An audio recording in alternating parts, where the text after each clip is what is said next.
Hello everyone and welcome to 50 important question series. इसमें आज हम इंडियन कॉन्ट्रैक्ट एक्ट को पढ़ेंगे। तो पहला क्वेश्चन लगाते हैं, Bank of India versus OP Swarnkar AIR 2003, ये केस किस चीज़ से रिलेटेड है? Invitation to offer, breach of contract, agency या इंडैमनिटी? तो इसका सही उत्तर है ये केस इनविटेशन टू ऑफर से रिलेटेड है। Bank of India versus OP Swarnkar AIR 2003 is related to invitation to offer. Next है lending money to a borrower at high rate of interest when market rate is tight renders the agreement of loan. अगर कभी ऐसा होता है कि धारकर्ता को उच्च ब्याज दर पर पैसा उधार देना जब बाजार दर तंग होती है, ऋण के समझौते का प्रतिपादन करता है, कौन सा ये एग्रीमेंट होगा? वॉइड, वॉइडेबल, इलीगल या वैलिड? यानी कि जो बोरोवर को पैसे पे चार्ज हो रहा है, इंटरेस्ट चार्ज किया जा रहा है, वो उस वक्त दिया जा रहा है जबकि मार्केट रेट टाइट है। तो अग्रीमेंट को वॉइड बनाता है, वॉइडेबल बनाता है, इलीगल बनाता है, वैलिड बनाता है। तो इसका सही उत्तर है वैलिड। बोरर ने पैसा उधार लिया है, इंटरेस्ट रेट हाई है क्योंकि मार्केट रेट टाइट है, तो इस वजह से इसको हम वॉइड या नहीं बना सकते, वॉइडेबल या इलीगल नहीं बना सकते।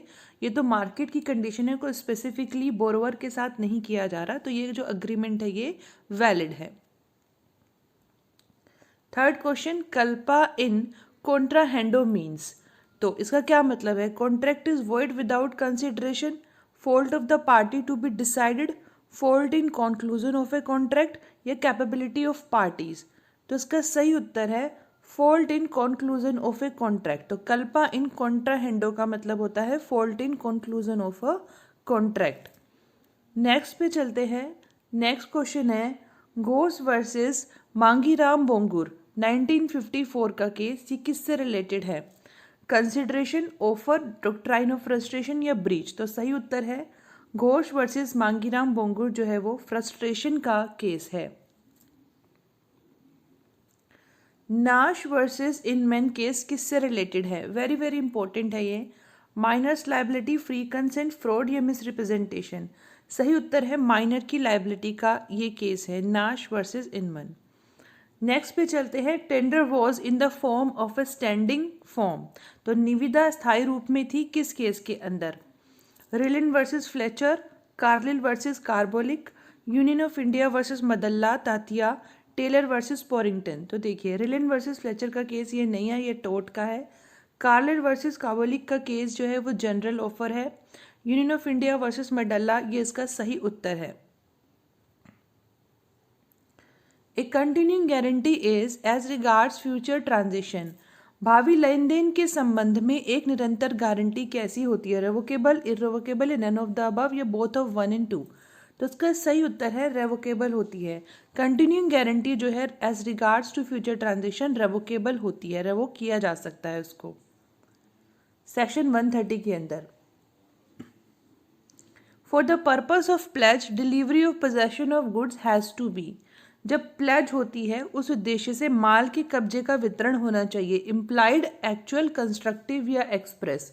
तो सही उत्तर है एक्चुअल होना चाहिए। For the purpose of pledge, delivery of possession of goods has to be actual. A contract over telephone becomes complete at the place where acceptance is heard. Very very important question है ये। Telephone पर एक अनुबंध उस जगह पर पूरा हो जाता है जहां स्वीकृति सुनी जाती है। Bhagwan Das versus Girdhari Lal, Hindustan corporation insurance society versus Shyam Sundar, AKS Jamal versus मुला दाऊद, हाइड वर्सेस रिंज? तो उसका सही उत्तर है भगवान दास वर्सेस गिरधारी लाल के इस केस में कहा गया था। और वेरी वेरी इंपॉर्टेंट ये क्वेश्चन है। A contract over telephone becomes complete at the place where acceptance is heard.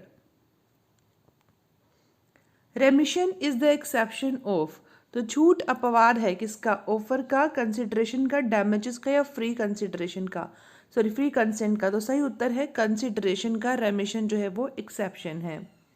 No consideration is required for an agreement to receive less than what is due, section 63, कि कोई भी consideration require नहीं होता उस agreement में जहां पर agreement किया गया है to receive less than what is due. Damages for breach of contract, कौन से केसेस हैं इसके? Hadley versus Baxendale, Madras railway versus Govind Rao, domination of India versus all India reporters limited, या ऑल ऑफ द अबव। तो Hadley versus Baxendale तो सबसे important case है, बाकी ये तीनों केस भी जो है वो damages for breach of contract से रिलेटेड है। नेक्स्ट क्वेश्चन देखिए, हमें मैच करने हैं सेक्शन। तो नोवेशन का क्या सेक्शन है? नोवेशन का सेक्शन है 62, अनजस्ट एनरिचमेंट का सेक्शन है 70, पार्टी कॉम्पिटेंट टू कॉन्ट्रैक्ट का सेक्शन है 11, disposition of property inducted by threat to cause death, जो कोर्जन बोलेंगे, वो है सेक्शन 15। नेक्स्ट क्वेश्चन है, the contract of uberrimae fidei means a contract of absolute faith, a contract of actual faith, a contract of implied faith, या a contract of partial faith। तो यह है एक contract of absolute faith. Uberrimae fidei का मतलब absolute faith तक contract होता है और ये इंश्योरेंस की कॉन्ट्रैक्ट पे एप्लीकेबल होता है। In order to render a contract void on the ground of mistake be of, तो अगर हमें गलती के आधार पर एक अनुबंध को, एक कॉन्ट्रैक्ट को शून्य प्रस्तुत करना है, तो उसके लिए गलती फैक्ट की होती है, लॉ की होती है, या दोनों की हो सकती है, दोनों में से कोई भी नहीं। तो सही उत्तर है, गलती जो होती है वो फैक्ट की होती है। इसके लिए सही सेक्शन जो होंगे 20, 21 और 22 है। बड़ा इंपॉर्टेंट क्वेश्चन है ये। Ex nudo pacto non oritur एक्शन means agreement without consideration is valid, agreement without consideration is void, agreement without offer is void, या agreement without enforceability is an agreement। तो इसका सही उत्तर है agreement without consideration is void, ex nudo pacto non oritur action। Next question 16th question पे चलते हैं। If A find goods lying on the floor of his shop he has responsibility under section, यदि ए को अपनी दुकान के फर्श पर पड़ा हुआ कोई सामान मिलता है तो उसके पास किस अनुभाग के, किस धारा के अंतर्गत जिम्मेदारी आ जाती है? समझ में आ गया, फाइंडर ऑफ गुड्स है। 69, 70 या 71, तो उसका सही उत्तर 71 ही है। नेक्स्ट पे चलते हैं, मैच करना है हमें सेक्शंस को। तो सेक्शन श्योरिटी की लायबिलिटी जो है वो सेक्शन 128 में आती है, सब एजेंट 191 में ही है, और बेलीज पर्टिकुलर लीन 170 के अंतर आती है। नेक्स्ट में देखो, बहुत इंपॉर्टेंट केस लॉ है, ये मैच करने हैं हमें। मैकग्रेगर वर्सेस मैकग्रेगर का जो केस है वो इंटेंशन टू कॉन्ट्रैक्ट से रिलेटेड है। वीक्स वर्सेस टैबल्ट का जो केस है वो जनरल प्रपोजल से रिलेटेड है। हैंडरसन वर्सेस स्टीवसन का जो केस है वो रीजनेबल नोटिस का केस है। क्यूरी वर्सेस मिसा का जो केस है वो कंसिडरेशन का बहुत इंपॉर्टेंट केस है। नेक्स्ट चलते हैं, communication of acceptance is complete against the proposer when it is put in the course of transmission to him। स्वीकृति का संचार प्रस्तावक के खिलाफ पूरा हो जाता है जब उसे ट्रांसमिशन के दौरान डाल दिया जाता है। ये किस सेक्शन में बात कही गई है? 4, 3, 2 या 1 में? तो सही उत्तर है सेक्शन 4 में बात कही गई है कि कम्युनिकेशन ऑफ एक्सेप्टेंस कंप्लीट हो जाती है अगेंस्ट प्रपोजर जब उसको ट्रांसमिशन में डाल दिया जाता है। नेक्स्ट है, agreement in restraint of legal proceedings are, तो कानूनी कार्यवाही के संयम में समझौते, यानी पहले से ही हम समझौता कर लेते हैं कि हम नहीं करेंगे लीगल प्रोसीडिंग, तो ये वैलिड होता है, वॉइड होता है, वॉइडेबल, तो हम सबको पता है ये वॉइड होता है। Section 28 of Indian contract act कहता है agreement in restraint of legal proceedings are void. Liability of person to whom money is paid और थिंग्स डिलीवर्ड बाय मिस्टेक और अंडर कोर्जन, उस व्यक्ति की देयता क्या है जिसे पैसे का भुगतान किया जाता है या गलती से या जबरदस्ती के तहत किया जाता है? कौन से सेक्शन में बताया गया? सेक्शन 70, 71, 72, 73, तो सही उत्तर है 72। Liability of person to whom money is paid और थिंग डिलीवर्ड बाय मिस्टेक और अंडर कोर्जन जो है वो सेक्शन 72 में डील किया गया है। Law relating to tender of performance is covered under section, तो प्रदर्शन की निविदा से संबंधित कानून अनुभाग के तहत कवर किया गया है। Law relating to tender of performance 37, 38, 39 किस में? All of the above. सही उत्तर है सभी में कवर किया गया है law relating to tender of performance. Cases where the aggrieve party is seeking to recover a fixed amount on breach of contract, ऐसे मामले जहां पीड़ित पक्ष अनुबंध के उल्लंघन पर एक निश्चित राशि की वसूली करना चाहता है किस सेक्शन में आता है, 78, 74, 70 या 66? सही उत्तर है 74 में आता है, where the aggrieved party is seeking to recover a fixed amount on breach of contract. Next question है क्वांटम मेरिट, तो ये कौन से सेक्शन में कवर किया गया है, 65, 70, नन ऑफ द अबव या both of A and B? तो इसका सही उत्तर है बोथ ऑफ 1 एंड 2। 65 में भी कवर है और 70 में भी क्वांटम मेरिट का प्रोविजन जो है कवर किया गया है। A supplies B a minor with necessities who will be liable towards A। Very very important, A B को जो कि माइनर है कुछ ज़रूरती सामान को सप्लाई करता है। अब जो ए की जो लाइबिलिटी होगी किसकी बैठेगी, माइनर की खुद की, माइनर के गार्डियन की, माइनर के स्टेट की या सबकी? तो इसका सही उत्तर है सिर्फ माइनर के स्टेट, उसकी प्रॉपर्टी की लाइबिलिटी बैठती है और ये बताया गया है सेक्शन 68 में। वेरी वेरी इंपॉर्टेंट है। फिर से मैच ऑफ द फॉलोइंग आ गए। देखिए ये मैच ऑफ द फॉलोइंग ये बहुत कॉम्प्लिकेटेड है, जितना भी आप इंडियन कॉन्ट्रैक्ट एक्ट के मेरे साथ क्वेश्चन सॉल्व कर रहे हैं ये इम्पॉर्टेंट होने के साथ साथ ना बड़े कॉम्प्लिकेटेड हैं और बहुत सारे क्वेश्चंस मैंने इसके अंदर डाल दिए। मतलब 50 कहने के लिए है। मैच द फॉलोइंग आप देखो कि एक एक में 4-4 हैं, तो काफ़ी सारे क्वेश्चंस हमें बन जाते हैं और एग्जाम्स में इसी तरीके से आते हैं। जब इंडियन कॉन्ट्रैक्ट एक्ट की हम बात करते हैं स्पेसिफिकली तो इस सिंपल क्वेश्चंस नहीं पूछे जाते हैं, इसी तरीके से केस लॉज को पूछा जाता है या फिर इसी तरीके से जो है जो सेक्शंस होते हैं उनको जो है मैच करने के लिए बोला जाता है।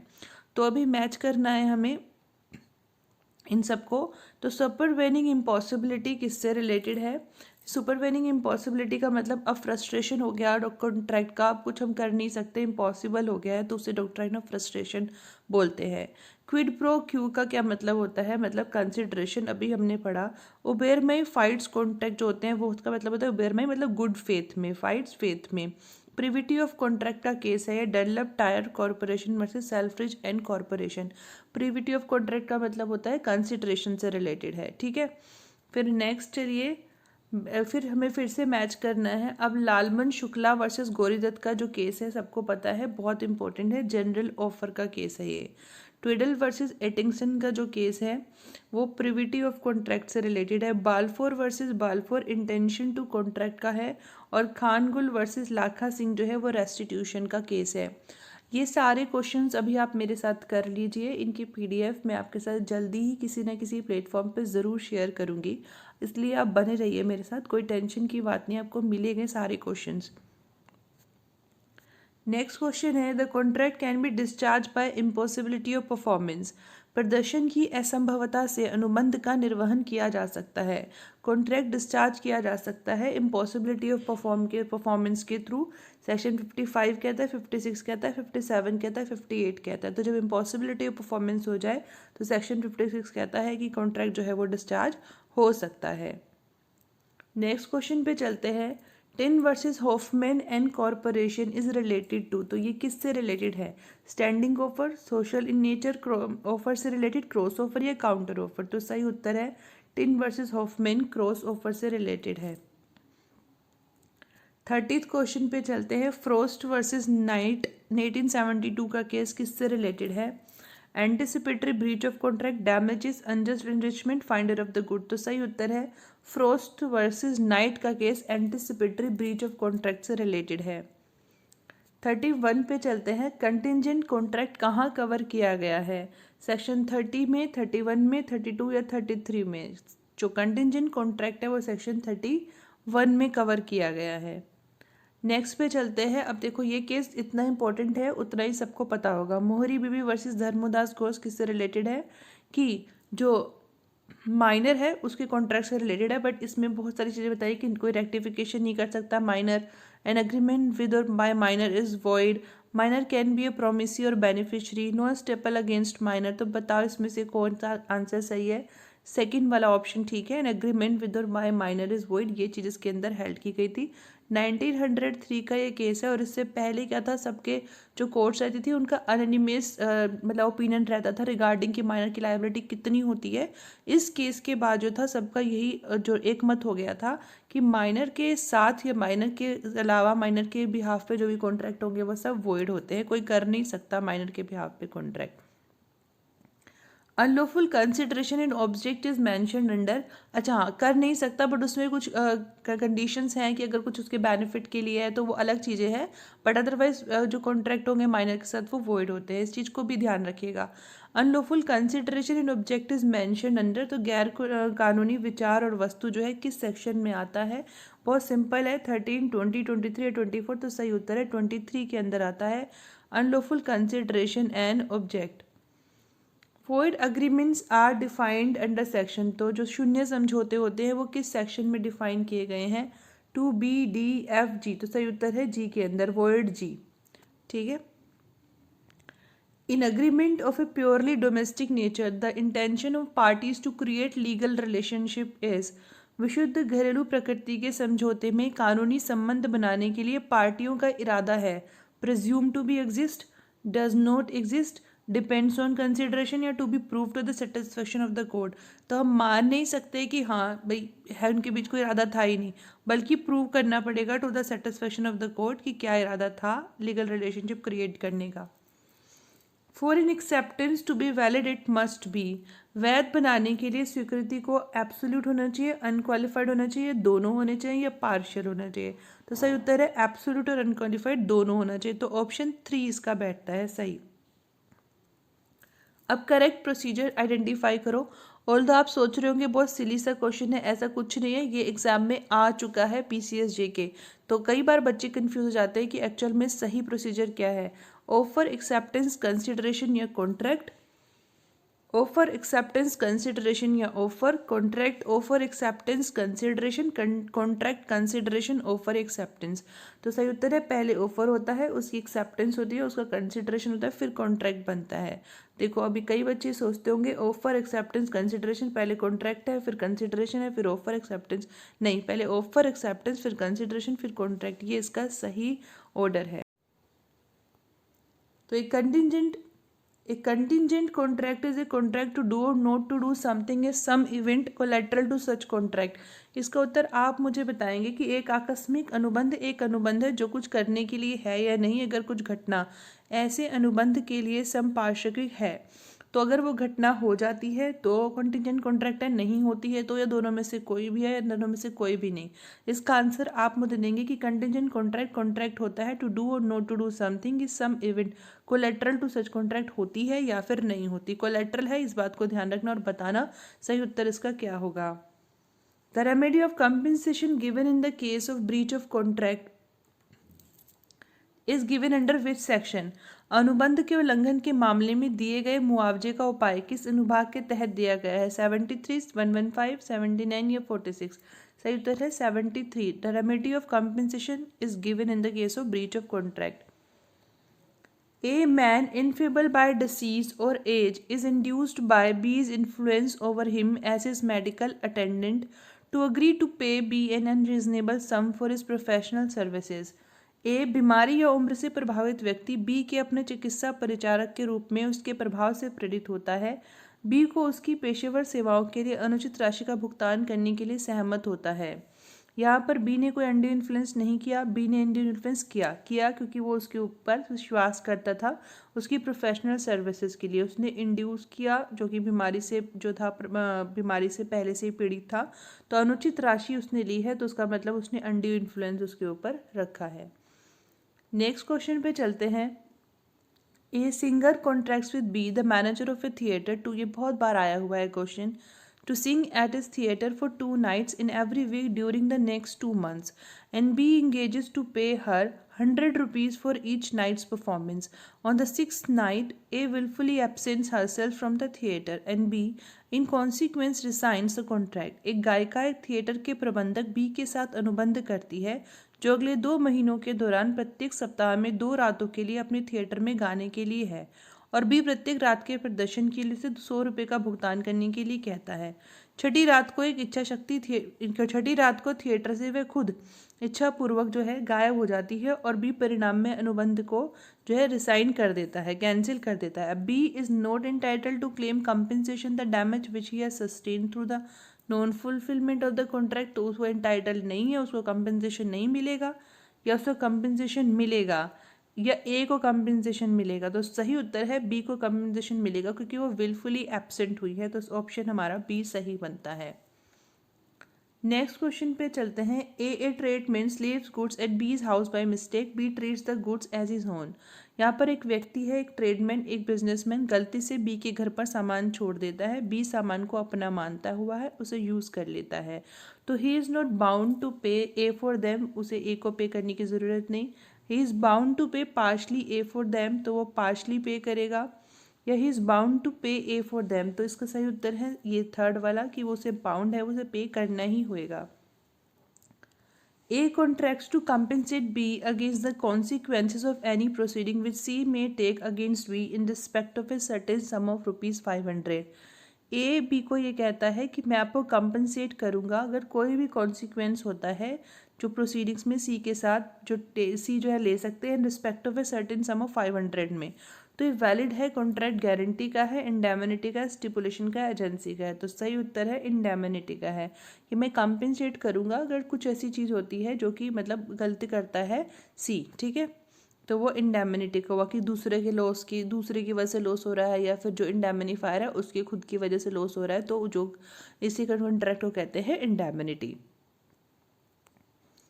A contracts to pay B a sum of money when B marries C. C dies without being married to B.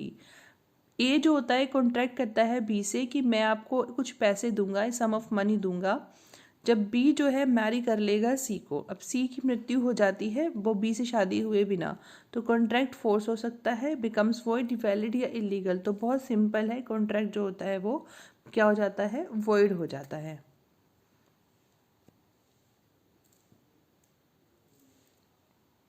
Next question है। A delivers a rough diamond to B a jeweller to be cut and polish which is accordingly done. A जो B है वो जौहरी को कांटे को polish करने के लिए एक मोटा हीरा देता है कि आप इसे काट देना और फिर इसे पॉलिश कर देना, और बी जो है कर देता है। तो अभी क्या होएगा, B is not entitled to retain the stone till he is paid for the services he has rendered. B को कोई राइट नहीं है कि भले उसको पेमेंट नहीं मिली है तो भी वो स्टोन नहीं रख सकता। बी के पास अधिकार है रखने का जब तक उसकी सर्विसेज उसे नहीं मिलती। B is entitled to retain the stone till he is paid for the services he has rendered, या till he is not paid. तो कौन सा वो तब तक रख सकता है जब तक उसे उसकी सर्विसेज का जो उसने की है उसके पैसे नहीं मिल जाते। ये बहुत इंपॉर्टेंट क्वेश्चन है। सूट बाय बेलर और bailee against wrongdoer is covered under section. तो अगर कभी भी ऐसा हो कि जो बेलर या बेली है वो सूट करते हैं किसके खिलाफ, रॉन्ग डूअर के खिलाफ, तो वो कौन से सेक्शन में है, 76, 79, 80 या 81। तो 180 में जो बेलर है या फिर बेली, तो थर्ड पर्सन है, रॉन्ग डूअर है, उनके खिलाफ सूट फाइल कर सकते हैं। The agent may be disentitle to relief under section 226 if. Agent को डिसएंटाइटल किया जाता है रिलीफ से अंडर सेक्शन 226 अगर injury was due to his own contributory negligence, अगर उसकी खुद की कंट्रीब्यूटरी नेग्लिजेंस की वजह से इंजरी हुई थी। Injury is on the ground of common employment की वजह से हुई थी, दोनों या नन ऑफ द अबव। तो सही उत्तर है दोनों की वजह से उसको डिसएंटाइटल किया जा सकता है रिलीफ के लिए। The creditor may file a suit at is option only against the surety. लेनदार अपने विकल्प पर केवल जमानत के खिलाफ मुकदमा दायर कर सकता है। The creditor may file a suit, creditor लेनदार सूट फाइल कर सकता है अपने ऑप्शन पर अगेंस्ट द श्योरिटी। कब, ये कौन से केस में कहा गया, Sundar Sahu Gontia versus Chamra Sahu Gontia, Purabi Das Gupta versus Arun Kumar, Bal Bahadur Prasad versus Dhanpat Dayal, infrastructure leasing and financial services limited versus Vijay P Prabhu. तो ऑप्शन ये वाला हमारा करेक्ट है, infrastructure leasing and financial services limited versus Vijay P Prabhu में कहा गया कि creditor may file a suit at is option only against the surety. The Indian contract act was enforced on, सबको पता होना चाहिए, 1 सितंबर 1872 को। Consent is said to be free when it is not caused by, तो सहमति तब सहमति मानी जाएगी, मुक्त सहमति मानी जाएगी, फ्री मानी जाएगी जब वो इनमें से किससे कोज ना हो, कोर्जन, अनड्यू इन्फ्लुएंस, फ्रॉड या ऑल ऑफ द अबव। तो सही उत्तर है ऑल ऑफ द अबव, तभी मानी जाएगी कि कंसेंट फ्री है। तो हमारे आज के क्वेश्चन भी हो गए। थैंक यू सो मच सुनने के लिए। जल्दी ही हम आपके साथ रेगुलर क्लासेस स्टार्ट करेंगे। Thank you so much for listening. Thanks a lot, keep learning and keep smiling.